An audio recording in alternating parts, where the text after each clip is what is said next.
great broadcaster herself. She'll actually be on the broadcast, the TV broadcast for the Chicago Marathon. So Carrie, let's start off just talking a little bit about that experience. You know, you're here, big race weekend like Chicago. What gets you juiced up about being in this atmosphere? Oh my gosh, everything gets me juiced up about being here. You know, first of all, thanks to UCAN for, I think I'm one of the newer members, so I'm super pumped about that. But to be here on the broadcast team, you know, there's mixed emotions still, because I still kind of want to be the athlete racing, but I also love to share the stories and to share the perspective of the athletes. So getting to ride the lead vehicle, watching the women up close and personal, you know, I can hear them breathing, I can see them spit, I can, you know, see them talking to whoever's out there, grabbing their bottles, missing their bottles. You know, I have the best show, my best seat in the show, and it's pretty spectacular, but it also is heart-wrenching at times. You know, when I was on the lead vehicle for the Olympic trials, watching Chirine just struggle so much during that race, but to see Amy, you know, seriously putting all of her energy basically into helping her teammate make that team. I mean, you see so much, so it's a pretty cool spot for me to be in, but I'm not gonna lie, I miss running really fast. Not that I was ever up front in marathons, but I miss being the athlete as well at times. And I definitely sold Carrie short. For those of you who don't know her, Carrie's an Olympian in 2004, national champion several times. You've had the experience before a big event, before a big weekend of feeling those jitters. What can you tell? You know, we've got most people out here running on Sunday. What can you say to folks that might be experiencing those same feelings that helped you? You know, I think it's really a great question, because I was just at a bunch of different high schools last week speaking to different athletes, and everyone's getting ready for their conference meets, and I have other things that are going on where they're getting ready for the Twin Cities Marathon or Chicago Marathon, or they're training and putting their big final miles for the New York City Marathon. And for me, you guys know how to train physically. You know, we can read plans all over the internet. We can, you know, read everybody else's workouts. We can read how they train. But the one thing that I think a lot of people don't do is train their brain. And no matter what, I'm not running professionally anymore. I'm working full time, maybe more like 60 hours a week it seems like at times, just full time for a lot of you guys. But as a professional runner, I did not work 60 hours a week when I was a professional runner. So it's all new to me. But I'm a mother of 3. And I'm trying to figure it all out, and I realize now it is so important when you don't get the chance to train that brain properly for your race. You guys have 2 days still. Now you can walk through race day. You can go through your race day schedule. You can go through your race day strategy. Training your brain now is so important, and you still have time for it. In your next marathon or your next big race, I would say maybe do it for 2 to 4 weeks out, where you're really just walking your mind through, you know, the whole day, the whole race, breaking it down, whether it's every 5K, every 10K, having positive word cues. That to me is more important than anything, because you know how to train physically. We can read about that over and over and over again, but the thing that gets kind of put on the shelf is how to train our brain, and that to me is the most important thing on race day. Well, awesome, Carrie. Well, that's a great way to start us off. I want to also say hi to everybody that's watching us on Facebook. Big thanks to the Run Experience for streaming this live. We appreciate that. So Carrie's going to join me now to talk to some of our elite athletes who will be running Chicago. So we're going to get an opportunity to hear from Alexi, Chirine, and Kristen. So if you guys could please join us up here.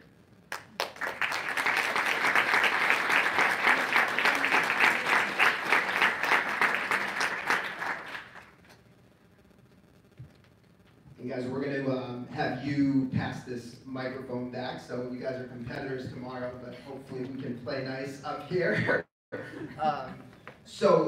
Carrie, you know, I'm going to let you ask them a few questions as well. I just want to start out by introducing the folks on our panel. So we've got Chirine, who has competed in the Olympics both as an alpine skier as well as in the marathon. She represents Lebanon. She'll be competing in the Chicago Marathon, representing the second year locally in Chicago. We've got Alexi, who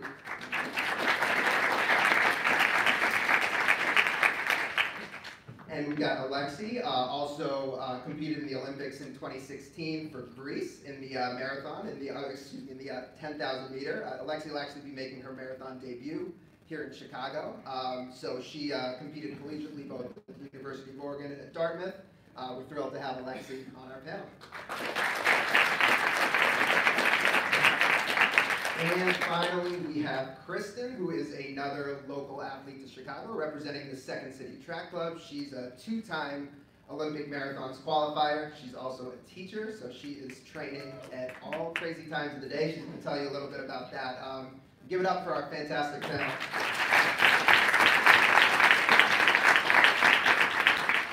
So with that, I am actually going to turn it over to Carrie and let her get some info out of our wonderful athletes. Well, Chirine, let's talk a little bit about your transition from being a skier to now, training the skis and putting on the running shoes. So talk a little bit about that and how your mentality has been, switching over to this sport. Hi everyone. So I started ski racing. So I'm originally from Lebanon, Beirut, and I started ski racing when I was in Lebanon. And my family just grew up skiing, and I just loved the sport. And then from there, I went to France. I trained for a couple of years, and then I wanted, qualify to the Olympics. So I moved to Salt Lake City, Utah, and I skied and went to school with Romac Ski Academy. And I did that competitively for a couple of years, so it was very exciting, and it was, a huge part of my life. Pretty much, I did it all through high school and university. So when I graduated, I met my husband now, Ronnie, and he lived in Chicago, so I decided to move here. And so when I moved to Chicago, obviously there's no mountains here, so I decided to start running to get to know the city. And everybody was like, it's such a beautiful city, and that's the only way, to get to know it better, just run. And I still remember doing a 8K Shamrock Shuffle, and I was so exhausted. I was like, this is miserable, I'll never do this again. But again, Ronnie and I decided to just try to, do the marathon, the Chicago Marathon, and after that, it was all kind of history, so. You got hooked. I got hooked, yes. So talk about the course a little bit. I mean, if you're able to see it quite often, what is maybe a secret for these people out here that are getting ready to run it? Well, as my coach says, there's no really secrets. We run the streets, you're just running with, I'm very lucky to be running with my teammates, so I'm very excited to do that. And it's just a normal day of running, but just putting a little bit more of effort into it and trying to make the best out of it. Can you tell everyone your goals? Well, my goal, as I'm sure everybody's goal is the same way, is to try to do a personal best. But again, I'm just trying to do my best out there. That's why we train hard every day. So whatever happens, I'm just so, happy and lucky to be here and be able to run and represent Lebanon and just represent my team. So I'm very excited. Your PR is what? 2:39. It was last year at Chicago Marathon.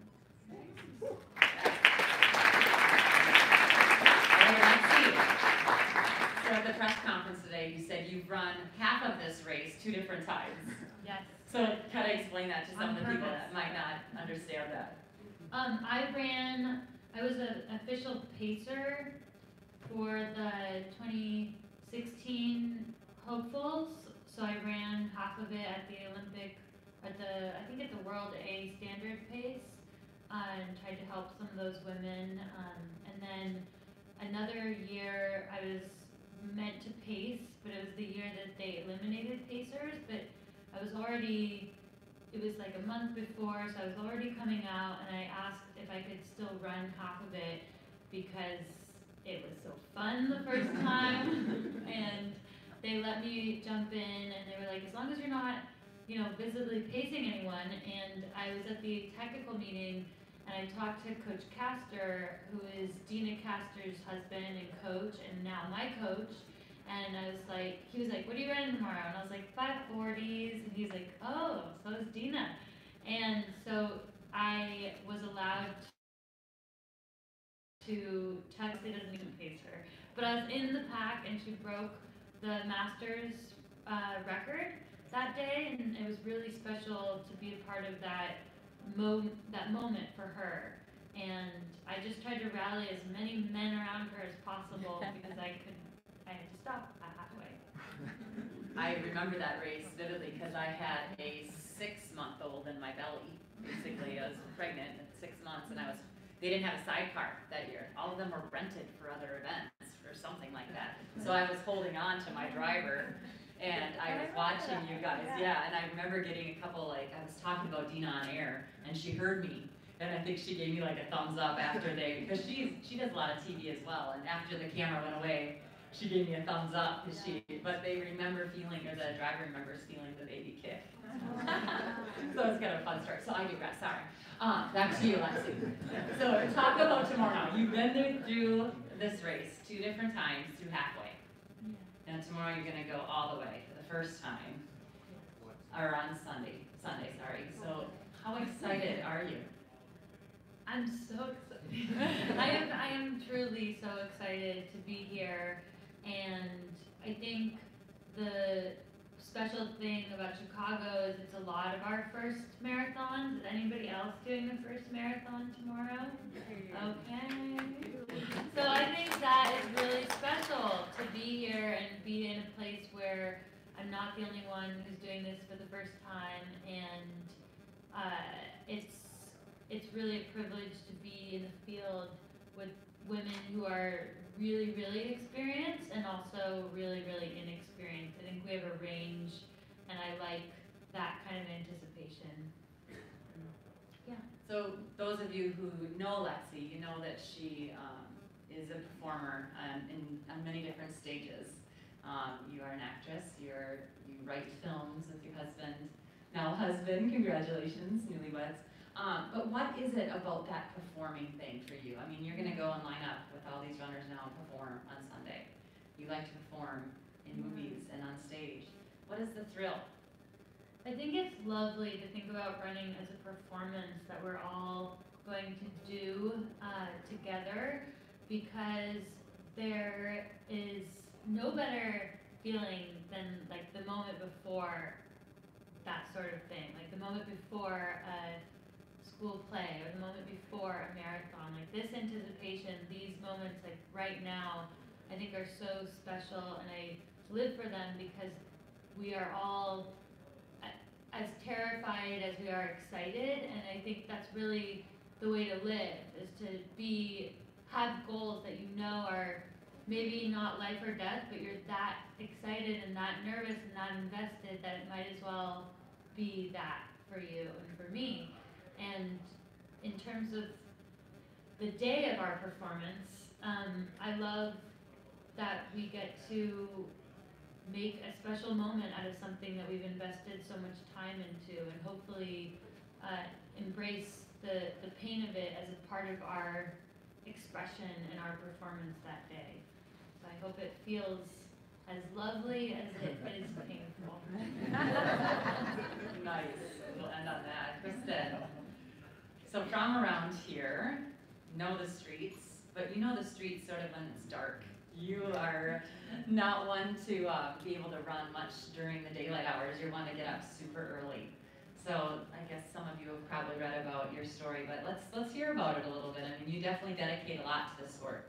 I do, and it's nice because I'm not the only one. Everyone on the team and a lot of people who work and run have to wake up early or go at night after they get off work. But as a high school teacher, and I also this year volunteer and cross country, I have to wake up before school and get some of my running in, so I'm not doing it all after. So I wake up usually about 4, and then I'll meet a friend at school and we'll run for an hour, usually about 5 days a week, and then work all day, go to practice if I go to practice that day, or I'll skip my run in after school, and then I'll do either schoolwork, or I just started a grad school program, so I'll be doing of course grad school work, you know, trying to stay busy.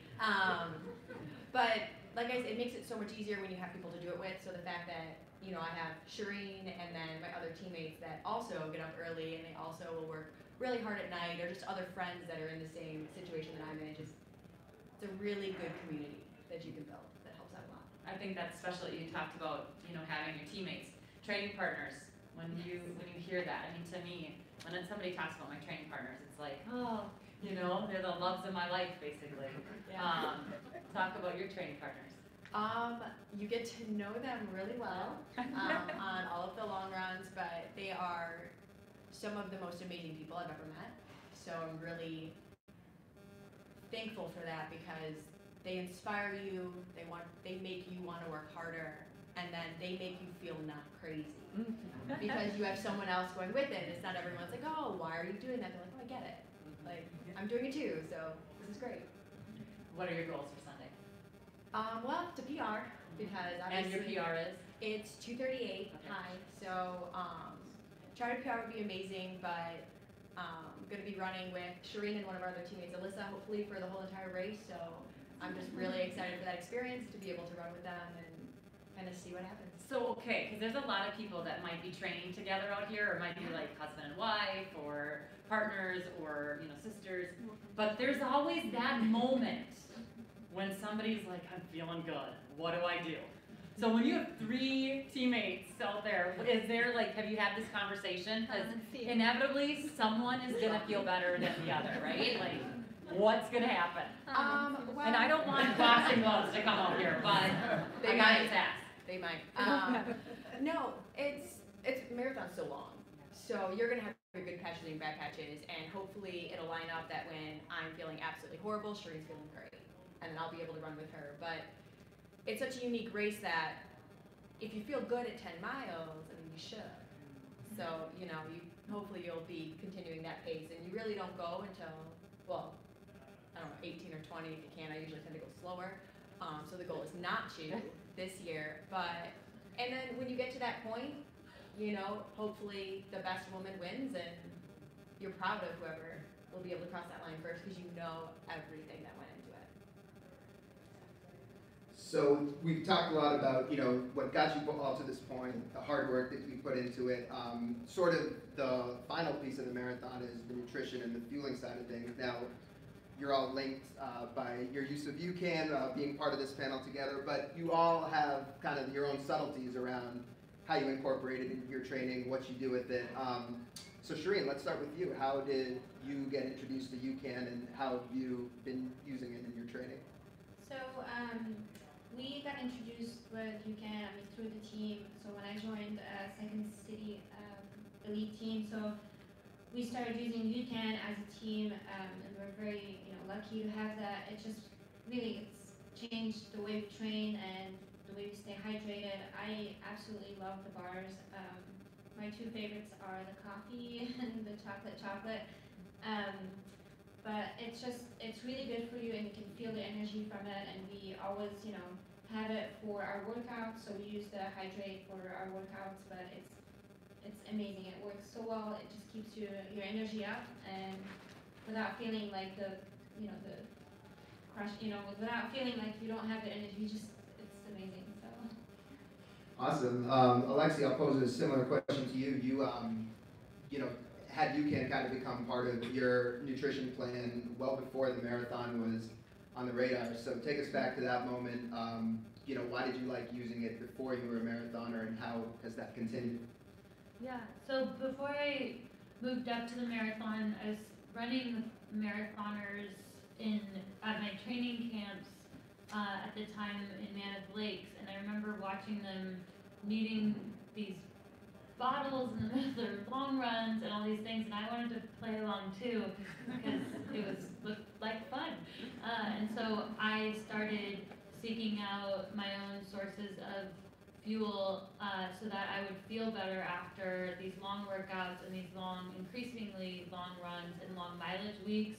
And I found UCAN on my own. I mean, I saw teammates who used it, and they would give me packets and stuff. So I sought it out myself, and I continued to from 2014, I think 2015 on, and then before the Olympics, it was really important to me because I knew that there were so many things that I couldn't control in Rio when I ran the 10,000, but there were a few things that I could control, and one of them was just making sure that no matter what the dining hall provided me, I was always going to have fuel and recovery during the whole month. I was there for a month.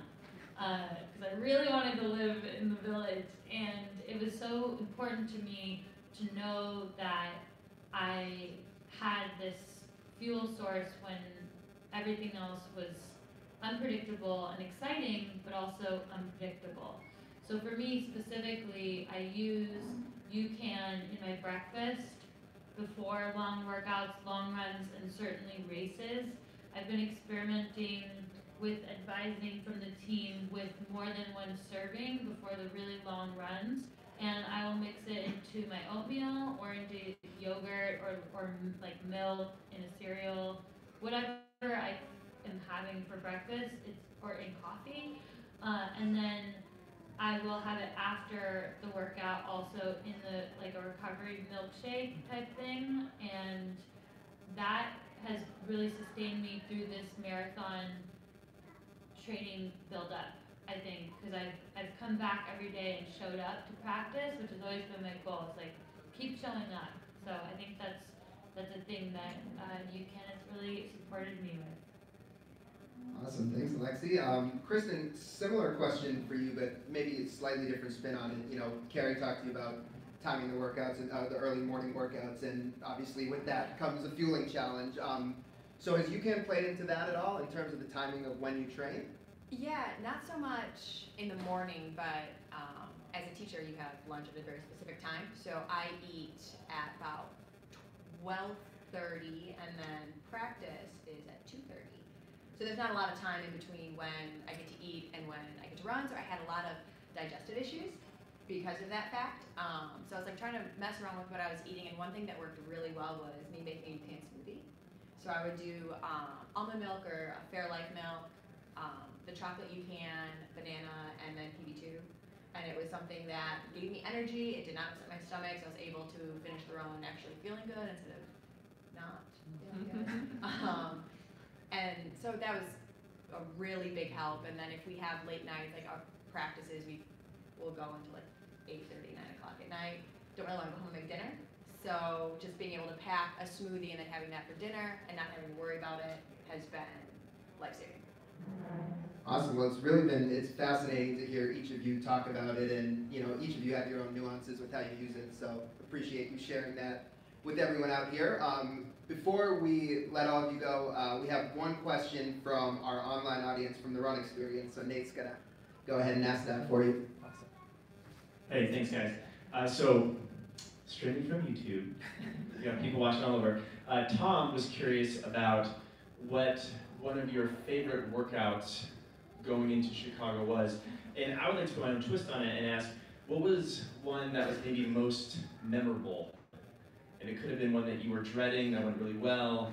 It could have been something funny happened, that just something that like sticks in your brain in your preparation for Chicago. Well, so the one to me is probably our Wednesday workouts. This year we did a double workout. So in the morning we do a workout which is like probably 50 by 400s, and you know we go to work all day, and then in the evening we had a second workout which is probably like running, you know, 30 minutes easy and then 30 minutes at medium pace. So it was to me very hard the first time. It was just mentally also very hard because after a long day at work, to come back and just tell your body that you have to push again. It was very tough, but it got easier at the end, and it became normal to do a 50 by 400. Did you say 50? 50. 50 by 400. I did say 50, yes. It's insane. I think people think we're crazy. Can we have some details? Like what was your pacing? Like did you how did you? So we 50 by 400. Yes, and I have a lot of my teammates that are sitting here and probably know exactly that pain that we went through. It's also like honestly we'd show up and our coach Michael would just say, you know what, we're doing 400s today, and we would ask how many, and he just says, just go and I'll tell you when to stop. Literally. And so we would end up doing 50 of them. So it was insane. but I feel like to me it's a normal thing now, but which is crazy. But yeah, so that was probably one of the hardest workouts that I will probably remember going into Chicago, that we worked so hard to be here, and tomorrow just gonna be, or Sunday, just gonna be a long, easy run for us, so. Yeah. How about you, Alexi? What stands out? You're still stunned. We did 20. So we had a workout. We work out sometimes in Mammoth Lakes that we live at 8,000 feet, and we will sometimes once a week for a period of time work out at 9,000. And it's pretty challenging up there because it's really unglamorous, the pacing, and it's all about effort. And there was one workout that Runner's World wrote a bit about this, but I'll share some different details. It was 2-mile repeats up at this lake up at 9,000, and in the past we did a progression of one rep of 2 miles, 2 reps of 2 miles, 3, and up to 4, which is not insane mileage by any means, but when you're at that altitude, it feels so different. And I remember doing this particular workout where I was up to 4, and I had teammates for the first rep and the second rep, and then the third and fourth I was alone. And I remember after the third one, I felt that it would probably be smart if I didn't do the fourth one, which I told my coach, and I was like, I'm not sure. And he has seen a lot. Coach Castor is Dina Castor's husband, and Dina Castor is still the American record holder for the marathon.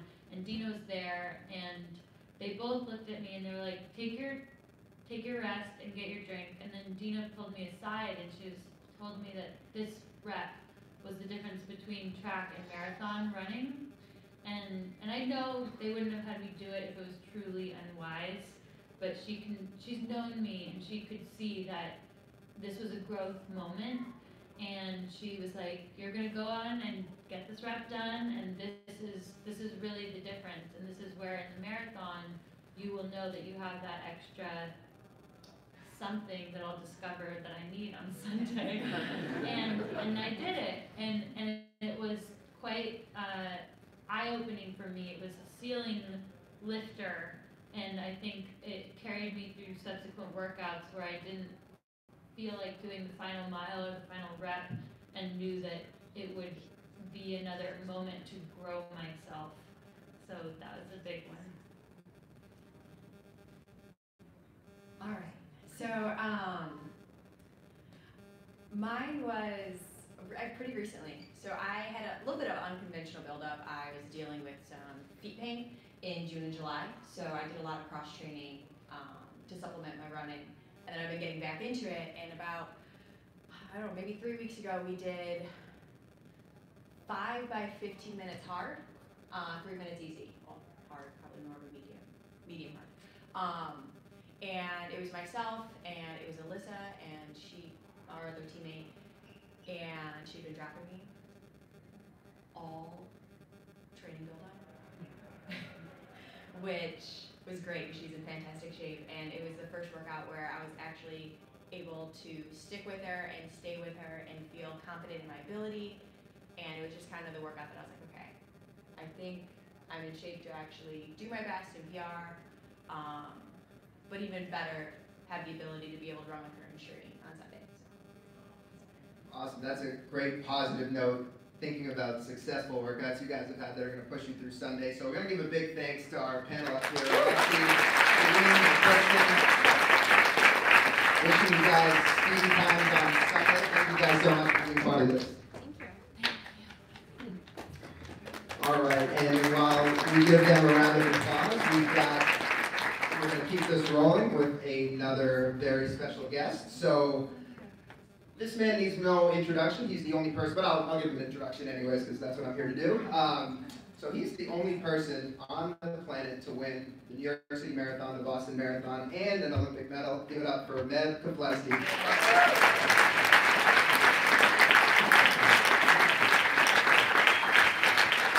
heels and back heel. Here it comes.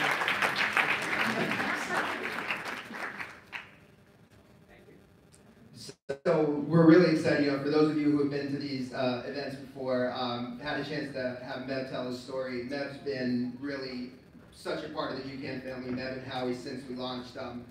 Peter had a chance to tell a little bit of the story of Meb, using UCAN and being with Howie before Meb won the New York City Marathon. But truly, everything we've done in running, has been with Meb and in partnership with Meb. So really thrilled to continue working with Meb, even though we don't see him out there competing with the elite runners. We're thrilled to still have him part of our team.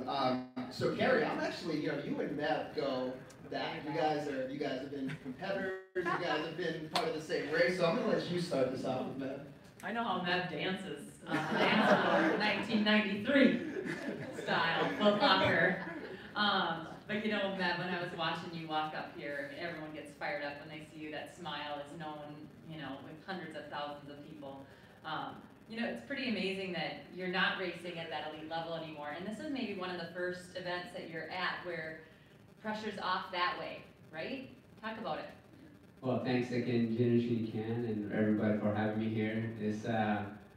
So yeah, if I miss training, I'll be pissed, but I just came from Germany, from Oktoberfest, with my CEP compression socks. They had headquarters was there, so it was great, and just nice to be on this side, just because for 27 years, as Carrie alluded to, since 1990, I've been working hard, trying to get the best that I can at the high school level, the collegiate level, and the professional, and try to represent the sport of running to the best that I can. And now to be on this side is just, I do what I can, what my God-given talent was is maxed out, and now I could enjoy watching you guys, and we kind of tricking the weather, so what it's like, and all that stuff. I'm like, anybody says you miss running, I'm like, I do miss running, but I don't miss the competition or the weather checkup. It's just because you put so much into it in terms of training. Now you want to go capitalize on what you've been training for months in, and the weather has to play some part of it. So I don't miss that part, just to say, wear a cap is my only advice. Other than that, you guys figured out all the shit that you have to. I've been in the booth many times where we've called your name, and as a media personality, you're supposed to hold it together, right? Like, not supposed to show emotion, not supposed to cheer for someone, definitely not cry on television when someone that is winning. And I have had many moments where, they're like nudging me, like, Carrie, get it together. And, to see you win, and to see even times when you don't win, to see the personality that you have, the person that you have. What does this whole thing mean to you? All this running, being part of UCAN, being a part of this community. What does it mean to you?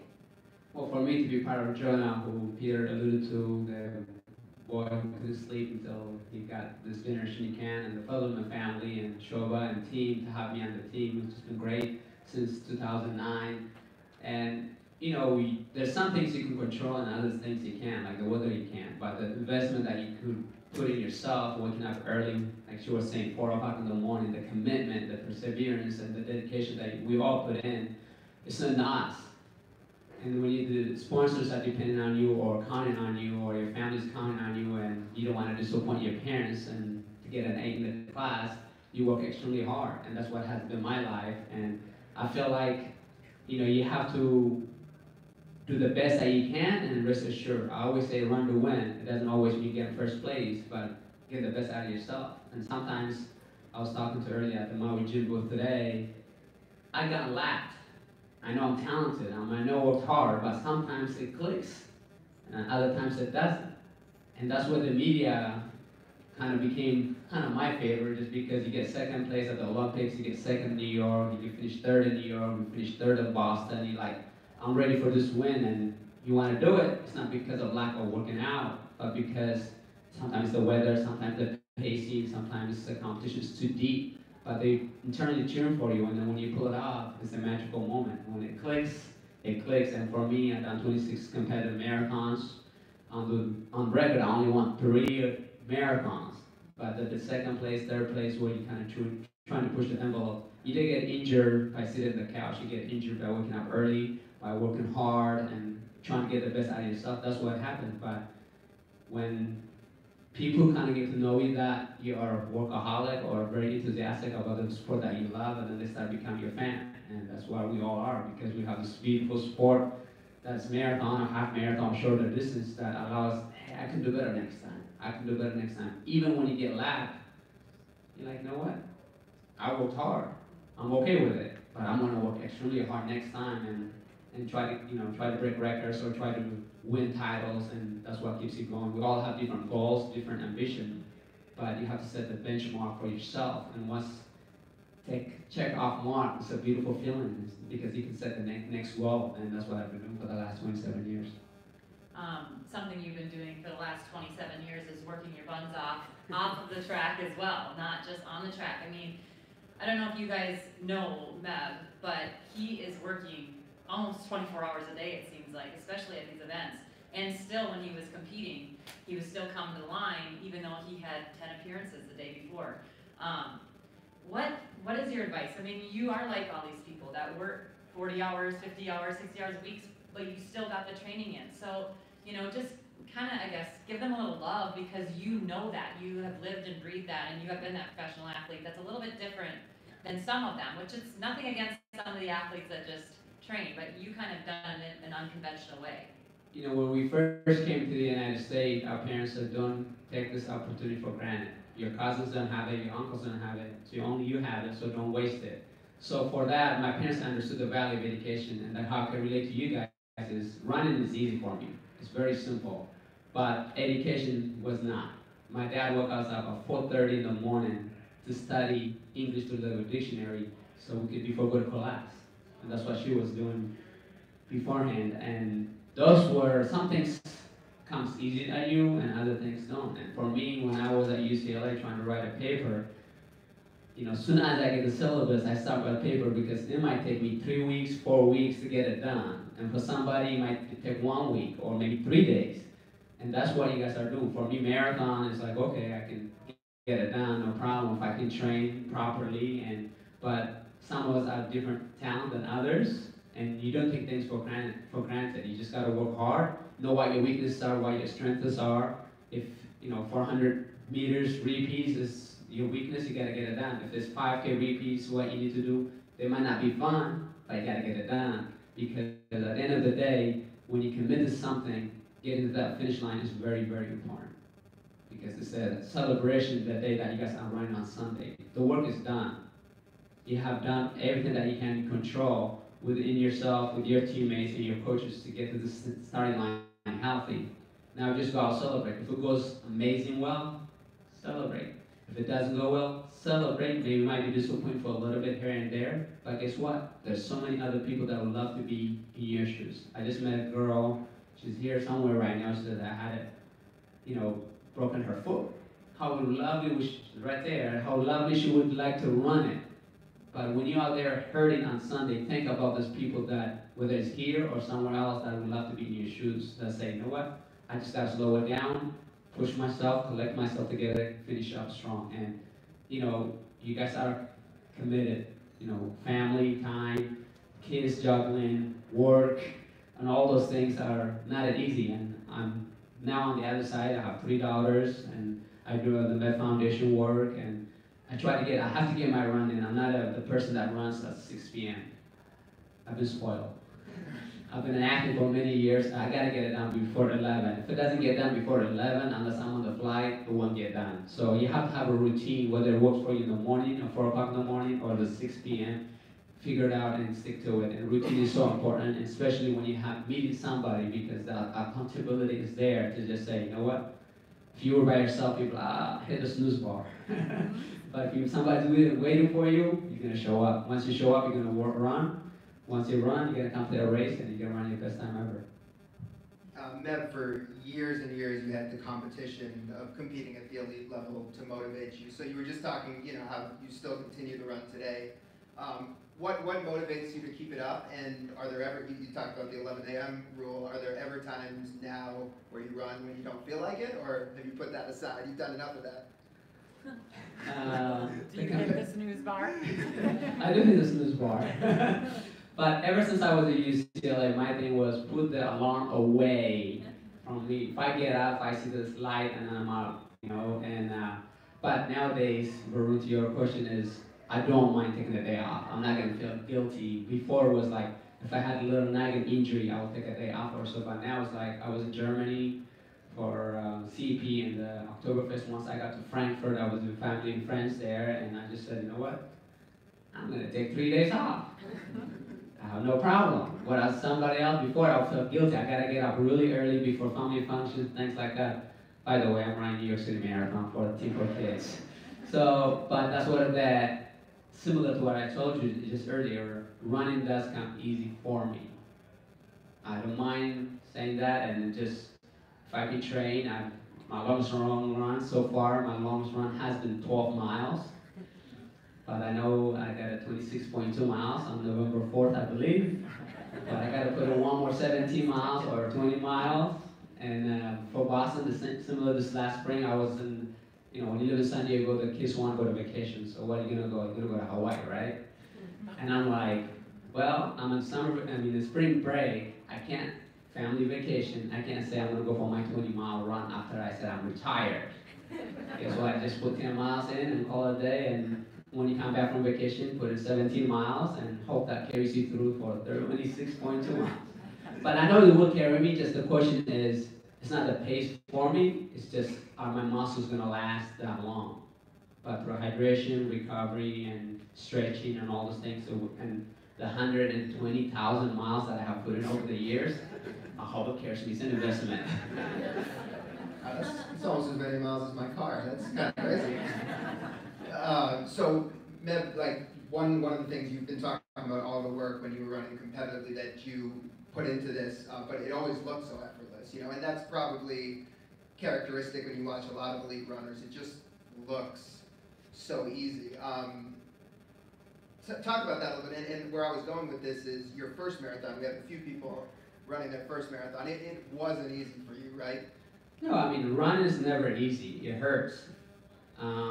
When you say we make it look easy, yes, when we're racing, but you should see us after taking 3 weeks or 2 weeks off, and you know your thighs are rubbing against each other and shaking and all that stuff. So you don't see those things. But when you're a fine-tuned machine, when you're down the long run, the tempo, the intervals, and the many miles week in, week out, month in, month out, it becomes easy and looks effortless. But marathon is a marathon. If you don't respect the marathon, I think you're gonna find out on Sunday. Because marathon is a metaphor for life. You gotta be patient. You can't jump from 7th grade to senior in high school. You gotta do the 8th, the 9th, the 10th, and the 11th. And marathon's the same way. You might be feeling great mile 13, but you can't jump to mile 23. You gotta go, okay, 14, 15, 16. Evaluate, see, I got 10 miles to go or 11 miles to go. Kind of evaluate, because on my first marathon in New York City, up to 16 miles, I was feeling awesome. I'm like, I got this. This is, everybody was talking about how hard marathon is, and I think I got it. And I was kind of very competitive, got it down to 4 people. And then it was 38-degree chilly. They had water outside for hours. I threw my beanie away, my gloves away. I put my water on top of my head. That has been ice cold there or freezing. Just shut the engine off. And I'm like, uh-oh. I struggled and struggled, got it down. Oh, maybe I could win to maybe top 4. Those guys left. And then maybe 5th, maybe 6th, maybe 7th. And then after that, Mark Carroll, who went to Providence, a friend of mine from collegiate, just says, come on, man, you can keep going. I'm like, Mark, you go ahead. I am done. Your mind says go, your body says no way. And it's the weirdest feeling, and you going, for us, at the time I was going 30, 31 pace. My last 10K was 37 minutes. Those guys put in 4 minutes in the last 4 or 5 miles. So there's a wall. Even if you can't see it, you will experience it at one point or another in your life if you haven't done so. But you know, you committed too long, you work too hard too long. You'd rather just try to engage what you can't do at that mile 18, mile 19. I always say you rather pick up the pace toward the end than get picked up by people who capacity you. It's easy to say, but hard to apply. Because You might be doing your first marathon, but there's other people who've done 5 marathons, 8 marathons, 10 marathons. And you know, after I finished across the finish line, I was so much in pain. I said, this is my first and last. I never want to do a marathon. My mommy agreed. Because she saw me the 5K, 10K, it was great, but then after she saw me the marathon, 5K, 10K, no problem, but no more marathon for you. So, you know, but thank God for short memory, I ended up coming back for 25 other times. And Meb, you know, Carrie was talking a little bit about this, but you know, all the little things, and one of those being recovery. Like your recovery has really been legendary, and you write about it a lot in your book, Meb for Mortals. For you, you know, that was really one of the big ways UCAN was part of your training when you were running competitively. What did you like about UCAN for recovery? Why were you using it, you know, for recovery for your workouts? Dr. Kristen introduced me in 2009, and the name itself, Generation UCAN. When I won the New York City Marathon, I was traveling a lot. I was doing a lot of appearances, and people thought I was running 100 miles because how it keeps you lean. And I said, no, I'm not running. Actually, I'm on a break, but I'm taking the Generation UCAN, so that kind of helped me recover.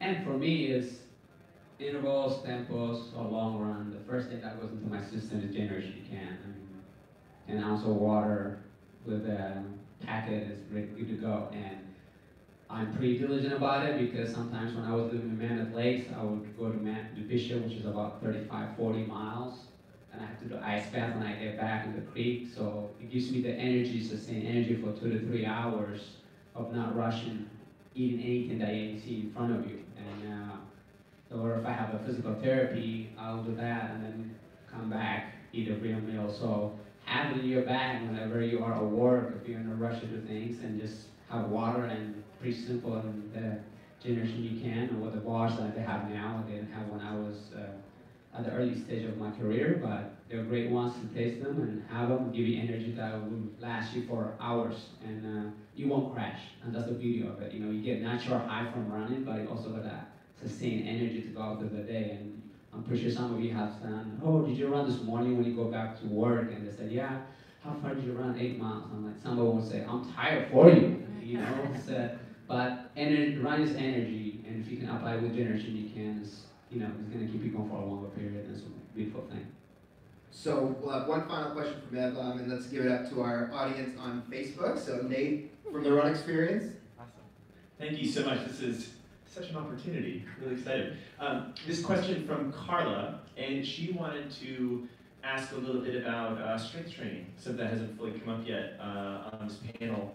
And I just wanted to add that I know over running the last 20, 30 years, the way runners have thought about strength training has changed. So I was hoping you could potentially comment or elaborate on, you know, what you thought about strength training, how you incorporated or didn't incorporate it in earlier in your career, and how did you think about it when you got into those later marathons? Carla, that's a great question. As a miler, I always did a lot of strength training. And in 5K, 10K, I also did more strength training, especially when I was at UCLA, you know. Then in California, they say that we should start weight, you know, trying to have some muscles, you know. But you can get big also. I'm the person that can, if I lift a lot, you're right. You start going to the half marathon or full marathon, that weight you have to carry for 26.2 miles. So you better be lean. And you rather work the muscles and tendons to just kind of strengthen them versus, you know, be a miler or 5K runner that with the mega muscles. But I think drills are important because I'm pretty sure raising your hand if you walk backward today. We got one right here, and you should do that. All of you should do that once a week because we put in so many miles with this 35 miles a week, 40 miles a week, 50 miles a week for myself, 100 and some miles a week forward, same muscle movement. What I started doing is the drills, sideways, front, back, because the book Meb for Mortals, I describe those, and the stretching, because you have to keep your muscles loose and limber. But if you have TFL or IT band, and it's because those muscles are overworked one way. So you have to, you know, even in the stairs, sometimes just hold the rail and go backwards. It's so important because neuromuscularly, you're trying to educate the muscles. If you see kids that Next time you see playground, look how many, which way the direction the kids are running. They're going left, right, forward, backward. And that's what we meant to do. But we are so used to doing this, and that's one of the reasons for me to be able to do strength training that helped me win the Boston Marathon, because sometimes you 5 minute, 8 minute, but is it gonna pay off? It might not pay off that tomorrow or the next day, but it will pay off component over time. And when I ran the Boston Marathon 2014, I would like to think it's mechanic, put your head up. I'm always sunglasses to keep my posture high. So when you do that, efficiency is so important, and say dig deeper. And if you do the core workout, it's gonna make you up tall and more effective versus if you slouch when you're doing the core workout. In fact, I need to get back to doing that because I've been retired for like 8-10 months now. Well, that's great, Meb, and thanks to Carla for a question. So we've just got a couple more minutes here, and to close things out, Meb, we're going to keep you up here. I wanted to invite Coach Pete Ray up to give all of you guys who are running some final tips for Sunday. So Pete is going to come up here and join us. While he does, Pete is the head coach for the Zap Fitness Elite Team. So they're a team of elite runners out in Blowing Rock, North Carolina. He's got a couple elite athletes competing here. They also put on fantastic summer camps for everyday runners. So Pete is going to give us a great perspective. Let's give Pete a warm hand. And I think I'm going to turn this over to Carrie, who might actually turn this into a roast of Pete. We'll see what happens. Well, he told me coming down that he needed the final countdown, that song. It's a final countdown. So I kept thinking of that the whole time. Like you walking down, thinking that through your head, right? So as a coach, let's bring it back to normal talk right here. As a coach, you're a super fun guy. I mean, you have so many great athletes at Zap, but you keep it really light. You know, there's serious moments, but you always kind of bring the fun. Talk about your mentality of being a coach and also, you know, having 2 athletes here at Chicago, but also how you keep the fun. I guess that just for those who don't know, we have a full-time training center, 10 athletes, and they actually live at our center full-time year-round. They're all college graduates, American athletes, one non-American who's taking my photo right now. Pardon Lovu is a member of the 2016 Zimbabwe Olympic team. He's running Sunday. And who has a 10 or 11-day-old, your first child? Yeah. But anyway, they and another one of our athletes, Johnny Crane, who's in the back. He's actually an Illinois native. He's from Dunlap, Illinois. But they all live together, and for those of you who know, if you put enough pressure on yourself and you're training hard day in, day out, and they work very hard, so I try to keep it fairly lighthearted in terms of some of our, we joke around a lot, and they train hard enough, so I try to take a little bit of the pressure off them. Yeah, and we talked a little bit about training your brain now going into this race, and all these athletes are getting ready to run. How do you and your athletes talk about strategy and all the work that they've put in, now having to put it all together on Sunday? Right. I think it is indeed important to have a plan, and I'm always amazed at just how many people will toe the line without a plan. We work with a sports psychologist down at Zap Fitness, and he works in corporate America as well, and he'll say just the ability to have goals and have a strategy for what you're trying to achieve, it astounds him, whether it's in sport or in business, how few people actually have a plan. So we'll talk about a plan. They have a plan for Sunday. Don't change that plan, guys. But also just the ability to review it. You know, review the course, review what you're targeting. Hopefully your training has been targeted toward what you're trying to achieve. Because obviously, if you haven't put the work in, it's not just going to happen magically. Yeah, I'm not sure I answered your question. I think you did great. Alexi talked about her hardest workout being the 4 by 2 miles. Having to kind of come back and get up for that 4th rep. Yeah. That's her experience of coming into the marathon. Now, these gentlemen and these ladies and gentlemen are going to be running the marathon. They're going to have those tough moments in that race. How do you coach your athletes to get through those tough moments and not totally fall apart, knowing that there's a lot of miles to be run in this race? A couple things. I would say just worth noting that even the best marathons, almost everyone has a bad patch or two in a marathon. And I've seen a lot of marathoners beginners and experienced professionals alike who will freak out when they have a period where they feel poorly in a marathon. If you have a bad patch, just know that's not just you. I can't believe this is happening to me. No, don't respond that way. You'll come around. It's okay if you need to back off for 800 meters or 1,000 meters or even a mile. So we talk a lot about chunking the race, and if you have a bad patch, pick a spot on the course. Say, you know what, I'm just going to back off 5 seconds a mile until I get to that firehouse up there. And when I get there, I'm going to feel great by then. If you get to the firehouse and you feel still like crap, okay, I'm going to wait until I get to the corner of Halstead, or maybe it's going to be Adams Street because I don't feel good. You'll come around. Just keep believing in it. Don't panic. And then the other thing is, and I'm stealing this from Don Cardone, the great American marathoner who was 4th in the '76 Olympics in Montreal. He always said he couldn't focus for a full marathon. And this is a guy who was exceptional. So he used to break the race into big chunks where he'd say for the first 10 miles, all he was going to focus on was the crowd or the surroundings or just enjoying himself outside the pain he was experiencing. And then he'd dial in around 10 miles and race 16. He could handle 16 miles of racing. So one of the ways to sort of disconnect a little is perhaps to focus on something other than your rhythm or your tempo or your splits on the course, and then dial yourself in a little later in the race. I can remember Dina saying she knows a lot of real estate. She looks at a lot of houses during different races. Falmouth was one where she always said, oh, I know the first couple miles pretty much by the houses. So Pete is one that will text me before a lot of my broadcasts, and I am not somebody that has much of, I don't have any vulgarity in my vocabulary at all. You don't. Maybe bluffed up, which is not anything vulgar, but Pete likes to send me these vulgar words to say on the broadcast, and he says he'll pay me money to say them. So while he came up here today, I said he needs to be able to tell a joke in front of you guys because he is quite the jokester and has some good jokes. So he said he's got a really good one. I fingers crossed that it is not a vulgar joke, but he said you got one, so let's hear it. I do. What's the worst thing about a nosy pepper? Send this one to me. It gets jalapeno business. It's clean, it's clean. So when times are tough in 26.2 miles, think about that right there. Right. If I could just throw out one additional thing about Chicago, because Byron was talking about Chicago, the race itself, and one just piece of advice that I'd throw at everyone here, which is there's 31 turns in the Chicago Marathon. If you take a look at the course, the way it plays, there's a lot of turning.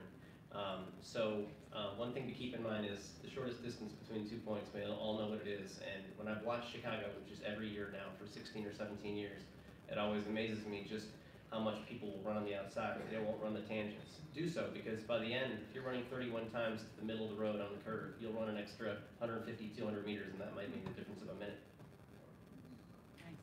It's great advice, Pete. I'm still laughing at that joke. We're playing it in my head. I need to remember that one. Just in closing us out, Meb, how about your experience in Chicago? I know you've run this race, only one time in your career. What do you remember about when you ran Chicago? Anything that sticks in your mind that you could pass on? Well, if you have 31 turns, if it's gonna rain, I wouldn't cut it too close. The paint's gonna be on the rainy day. It could be, or somebody might try to avoid that and get in front of you. So you'd rather just be safe a little bit.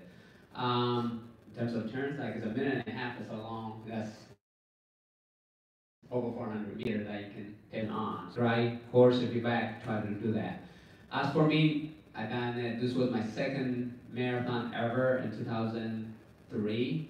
After I said I would never do another marathon, but somehow kind of wanted to do it. But I want to do it on a flat course. So this is a very flat course. As far as I remember, I'm supposed to have a pacer go for 16 miles, but at 10 miles or so, maybe 8.5 or 10 miles, he dropped out because his hamstring was tying up. So I was supposed to run. I ran 2:12:35 in New York, and I missed it by 35 seconds for the Olympic A standard. So that's why I came here to try to run sub 2:12. So I went up good pace, and then I had to do a lot of it on my own. The crowd hasn't been as, Boston, New York wasn't as good.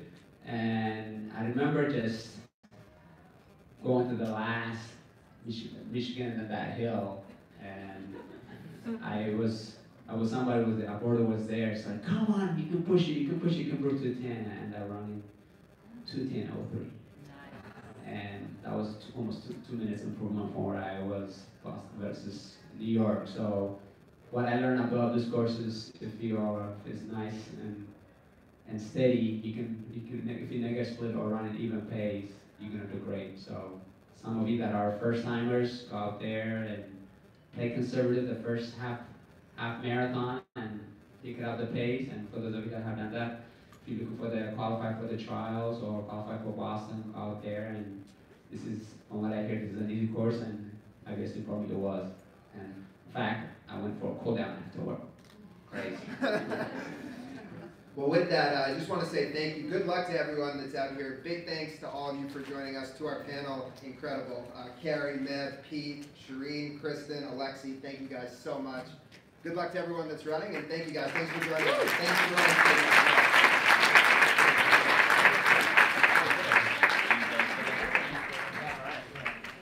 Well, let's wrap this thing up. What'd you think, Holly? I learned a lot. Yeah? I learned so much, yeah. And I'm very inspired. 50 by 400s. 50 by 400s. Like How crazy is that? That's not real. That's not real. That's not real. Totally Probably insane. at very poor at math. I know, right? So incredible. Hope not. Well, But you don't teach math. we have to do the giveaway. Yep. Oh, okay. You're Yeah, giving count- away- I don't think Edward knows we're still You're a live. geology teacher. Okay. Edward, Edward, you do not realize that we are still live right now. So we're just gonna put this right here. Yeah, definitely. Oh yeah, awesome. Welcome, welcome. We're just gonna get this guy set up right here. Here we go. See if this is all good to go. We need to do our giveaway here for the winners of Meb's book, which will be super fun. This is pretty much over. We're gonna do the winners now. There's 3 of you who get to win. Lucky you. Draw the winners here. Draw. We will see who we got. All right. We have a Miss Karen Miller. Congratulations. Jody Wilding from Ogden, Utah. And Tuye Tang. Yeah. I would have not had any hope of seeing it. So Tuye Tang from Camel, California. You are all lucky winners of an autographed book of Meb, who's right over our shoulder there, and a little UCAN Advanced Pack. So, right on. Hope you guys enjoyed that special live edition of the show. Super fun to be here in Chicago. Yeah, it's awesome. Hopefully, Looking forward to Sunday. We're looking forward to Sunday. We're going to stream the race from one part for a little bit. We think it'll be cool. And then also, we're going to get to hopefully meet some of you guys and do a little run together. Yeah, find us. Come find us. We'll see you guys tomorrow morning. All right. Cheers. Tomorrow is We're just finishing up. But